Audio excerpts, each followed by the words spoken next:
What's up everyone, welcome back to the channel. I just took delivery of my new MacBook Pro 13-inch M1 new processor, 16GB RAM update and a 1TB storage upgrade. And it occurred to me, I'm literally just unboxing it now, it occurred to me that it might be interesting to show you guys some of the evolution of this channel. So I'm going to run through this Mac with you real quick and just actually walk you through some of the gear that I use to make these videos now, because it's changed a lot since I started. So yeah, quick Tech Tuesday update.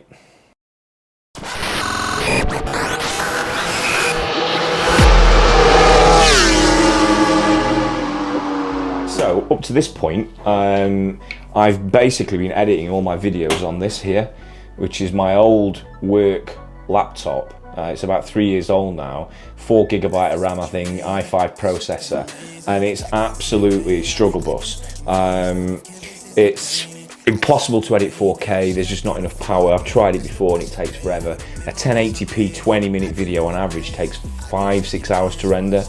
So if you render a video and then realise at the end of it you've made a bit of a cock up and you need to go and change something and re-render it, you can be 2 days. I can be literally 2 days rendering videos.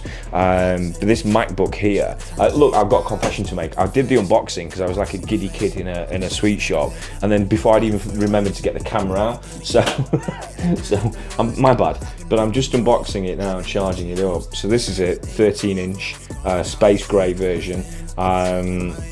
I went for the 13-inch. I was going to wait for the 16, but the tests I saw online with even the 8GB RAM version of this and the M1 chip doing video renders were just out of this world. I mean, it was doing 4K 10-20 minute videos in minutes. So I upgraded this to the 16GB just to future-proof myself, so I'll never need any more RAM, because I want to upload in 4K now, although not everybody watches it, but I think it will get better. Transitions, and when you start putting all like color grading and stuff, it makes you need the power. So I was like so giddy, I was opening it all up and unboxing it. I was like, oh shit, I didn't even film it. Sorry about that. But yeah, look, it's I've not touched it yet. Interesting fact, oh, it just feels special. Sorry, I'm getting a bit of a nerd moment, but it just feels amazing. Yeah, fun fact of the day, I've never ever touched a MacBook before today. No idea how to use it, so I've got a period of learning now. I used to use, so I started off using a free product called OpenShot, which had got limitations because it couldn't handle mixing audio very well. So if you go back to my early videos and you hear audio crackle, that's not the gear, it's the editing software. If you go and look at the Ducati V4S original test ride I did way back last year sometime, and you'll hear audio crackle, and that's just the software, unfortunately couldn't handle it. So I switched to DaVinci Resolve, and that's great, super powerful, free for the most part. I think everything that I ever need is free on it anyway. Complicated to use, but I've pre-installed or had pre-installed Final Cut Pro in there, because it's native to Apple and it does things a lot quicker, and it just gives you a better experience, I think. So I need to teach myself how to use that as well. But while I was doing that, I thought, do you know what, I'll show you how I started and I'll show you some of the gear that I used, because you don't need a lot of gear. You don't need MacBooks and things really, unless you want to start taking it seriously, which I do to a point. To a point, I'm never going to be that serious. But I actually started the channel with just one of these, GoPro Hero 8. I started the channel just as these were coming out, basically, and these are fantastic, 4K 60, you know, I never really have any issues with them. Sometimes they crash a little bit, but it's generally when it's kind of like damp, if you get any damp inside them, or vibrations on the bike do. And all I did is I had one of those, strapped it to the chin of my helmet, and away you go. But then I realised I needed audio, so I bought one of these. This is a Media Mod. It just sort of fits around the outside of it. Let me, hang on. It just sort of fits around the outside of it like that. But the benefit of the Media Mod is that you have a 3.5mm jack here, so you can plug a microphone in straight into that. So that goes on your chin. Microphone goes from here inside the helmet, and away you go. And that, I get compliments all the time. And this is just a Rode lavalier mic. but I get compliments all the time on the audio, and all it is that Rode mic straight into the media mod, to be honest. So if I'm just doing a normal video where, a normal motor vlog where I'm just going to jump on the bike and talk, and I don't need to hear like exhaust noise, or it doesn't need to be particularly crisp, and the important bit is my voice, that's all I use, media mod, Rode lavalier mic, done. But then I started doing track days, so I bought some more Hero 8s, so I've got 3. And what I do, if you look at this picture, I generally have one on here on the headstock, which gives you like the speedo and through the windscreen view. I put one on here. This is really a backup in case this fails, because the vibrations that come up through the headstock sometimes crash this. What I found is if you use this long ram mount arm rather than the short one, it tends to dampen some of the vibrations. And then on track, I'll sometimes have one on the back as well, or maybe one here catching the knee, something like that. Just depends on what I want to do. But the issue on track days became audio, because you can't have a microphone going from the headstock into your helmet, because the marshals won't allow it. You can't have a GoPro on your helmet or on the tank either, because the marshals don't allow that. So you have to have the GoPro on the headstock. And I was like, right, how do I get the audio from the headstock to my mouth?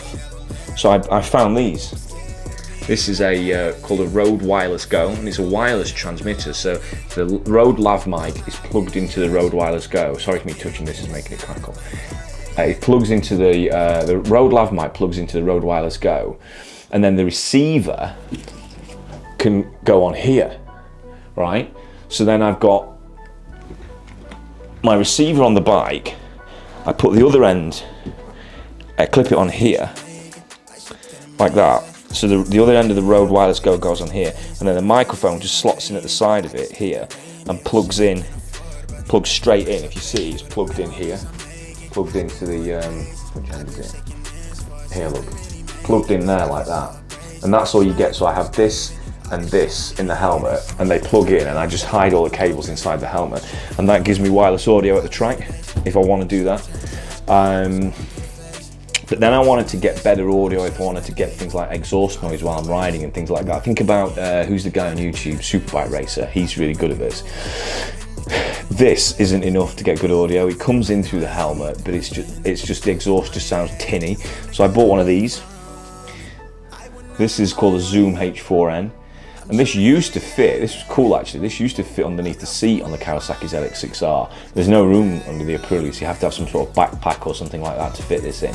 But if you have this on your back, sort of towards the exhaust area-ish, these microphones here pick up the exhaust, and then you can plug in your microphone jack here and use the Rode Wireless Go again and wirelessly transmit your mic audio into here, and simultaneously, this is why I bought this version because it's 4-track, simultaneously capture mic audio and external audio, and they blend together. So this is really cool for when you want to do some proper, out and about on the road vlogging and get decent audio, and I'll probably do a few of those with the Ducati because of the noise of it, etc. So I used those, and then I wanted to start doing more vlogging bits. So I was getting to the track, I'm like, I want to actually make these track day vlogs rather than just riding around the track. Frankly, it's boring. I wanted to share my experience as a guy getting back into riding, so I wanted to vlog them like I'm doing now. So I bought one of these. So this is a Sony RX100 Mark 7, the new one, and it's a vlogging camera, but it's it's a really high-end one. This was about £1,000. But you can flip this screen up like that, see yourself while you're vlogging, and it will give you 4K, real high quality. It's a super high quality, super high megapixel camera as well, so you can get some good images. It's got a decent zoom on it. So, if you're out and about, and obviously look at the size of it, I've got really tiny girly hands, but it just fits in my hands perfectly. So if you're out and about and you don't want to carry a big camera around, which is what I'm using now, this is ideal. The quality difference is not much less than on here. The only difference really is the one that I'm using now, which I'll talk about in a second. I can buy professional grade lenses, so you just get you step up again. But honestly, out and about on a track day for vlogging, that's all you need. Like literally all you need. There's some really, super high-end YouTubers that just use little vlogging cameras like that and nothing more, and they get millions of subscribers. But you also need one of these, because the inbuilt cameras on any, inbuilt microphones on any cameras are crap. So particularly if you're outside, this will handle moderate breeze. But if it gets really windy, look at my video that I did in transit van recently when I'm talking about why I bought the V4S. Look up here. It was really windy that day. Even this couldn't handle it. So you've got to be conscious of where you're filming and what the weather's like. But then I really wanted to up the quality, and I wanted to get into photography as well. So I looked at this, and obviously I'm going to have to overlay this because I'm using the camera now. But I bought a Sony A7 III, and oh my god, it's just amazing. The camera is beautiful. The pictures it takes are pin sharp. The 4K imaging you can get out of it is absolutely tremendous. But you need to be conscious with these that it's all about the lenses as well that you use. So this is a kit lens. This is what comes with it, and this is a 24 by 70. 24 is the angle, the width of the angle. 24 is okay for vlogging, but it gets a bit too close to your face. You end up with a bit of a moon head image, and it's no good. So I'll overlay again, but I upgraded and bought a wide angle lens. I bought a Tamron 17 to 20, what is it? 28. Yeah, 17 to 28 Tamron. And this gives me a nice wide angle view. So if I'm filming in my office like this sat here, like I usually do on the tripod, you know, you can see the stuff behind me, and it's a bit more of an interesting image. So yeah, so this is where we are now. So we've got a professional grade camera, the A7 III. You know, you can take some really cool photos with it for other social media stuff, thumbnails, and just personal things. This is what I use for most of my stuff. Even when I go to track day, I'll take this with me because I'll have the van and everything now, so I can carry more kit. So I use this with the RX7 as a backup now, wherever possible, just because I want the best quality stuff that I can do for you guys. You know, I've been doing YouTube now almost a year. I think it took me about 7 months to get 1,000 subscribers. And I said that when I get 1,000 subscribers, which is when you can start to get ad revenue, frankly, I'll buy a proper lot of kit for this and start to take it seriously, because people clearly want to see it to a point. So that's why I've upgraded all my gear now. So yeah, so now I'm going to be using the MacBook, which is going to go here. I've got a 27-inch monitor here. Like I said, I didn't need the 16-inch MacBook because I for work I have a 27-inch monitor, so I can dual screen things. I can have a conference call on here and take notes on here or whatever. That's what I use that for. But I'm fortunate enough that work have bought me a 4K monitor, which gives me good enough colours for colour grading and things like Lightroom and stuff like that. So this is my setup really. Bluetooth keyboard, MacBook will go there. I've got a docking station and it'll go here, and then I'll edit on Final Cut Pro. But look, if anyone's interested, that's the tech that I use. You don't need all that. Like I said, I made the first 5-8 videos and they were okay actually. Some of them have got thousands of views with one GoPro. Literally a GoPro, that's it. Trying to think if there's anything else to tell you really. No, that's it. I'm just going to just sit and stroke this for a bit. Oh. Should I put a Mostly Motorbike sticker? I've got a bag of Mostly Motorbike stickers here. Should I put that on, or is that sacrilegious? I feel like I should brand everything. I love New Gadget Day. I'm so excited. Well, I'm rambling. I always know it's time to finish these videos because I start rambling. Quick Tech Tuesday update. That's all the gear that I use. If anybody's interested, if you want to know anything else.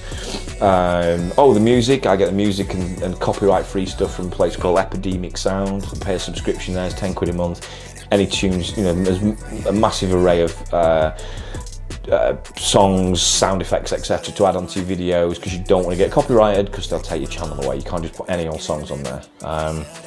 Yeah, so look, I hope you found that interesting. I hope you're going to start to see, when I learn how to use that thing, a bit of a step up in quality of the videos and editing, and as I get to grips with it. And yeah, look, this is what I use, and yeah, thanks so much for watching. Hope you enjoy the video. Oh, one final thing, my Patreon. I've talked about this a few times, so I'm going to stop. I've amended the levels on Patreon.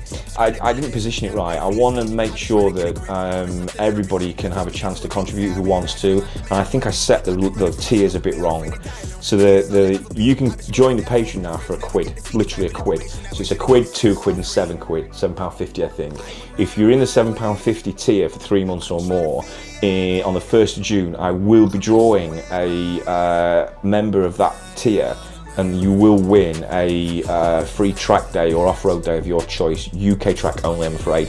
I can't stretch to. I know I've got an Australian guy in there, and you know, I can't go that far. I'll figure something out if you win, but yeah, you might have to come over here, or I'll figure out something for you.